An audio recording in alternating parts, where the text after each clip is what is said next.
Hello, welcome. I'm starting a new segment to my channel and I'm calling it Curly's Tales.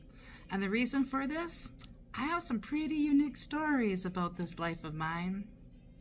And even though they're not van adventure related, they are about my life and I do live in a van. I work as a seasonal worker in a ghost town through the summer months. And I get asked often if I have any ghost stories. Well, I'll let you tell me if this falls under being a ghost story. The surprise ending did happen in a ghost town. It starts back in October 1971. Two guys are driving down the highway in a Vauxhall car. The driver makes a U-turn after crossing the Diamond Bridge. As he does so, they are T-boned by another car. As you can see in this picture, the roof of the car is to the left and the car is to the right, split in two. Shockingly, there were no fatalities, though the article does make note that a man remained in the passenger seat after the accident, then got out and walked across the road. Well, that man was my father. Now let's fast forward to October 2001, 30 years to the day. I was in an accident in a vehicle that was split in two with the roof torn off. I was also sitting in the vehicle after the accident.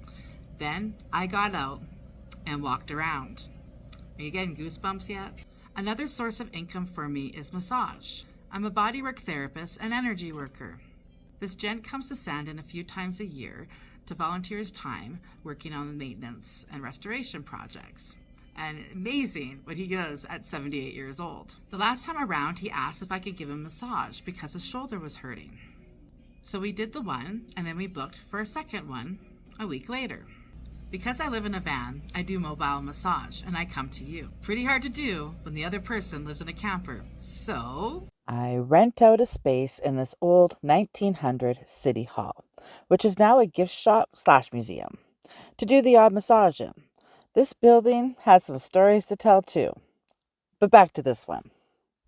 now we are doing the second massage. Sometimes my clients like to talk during their massages. He starts sharing some of his life with me, and he makes mention of a car accident he was in. How he had hit a car on Diamond Bridge. All of a sudden, that newspaper article flashed into my mind. I asked him what year it happened. He said 1971. I said, was it in October? He said yes, and I asked, did the car pull a U-turn? He said yes again. The car was torn in half, right? He nods. A guy got out and walked away from the car. He's just looking at me now. I tell him, I'm almost certain that was the accident my father was in. After the massage, I found the article.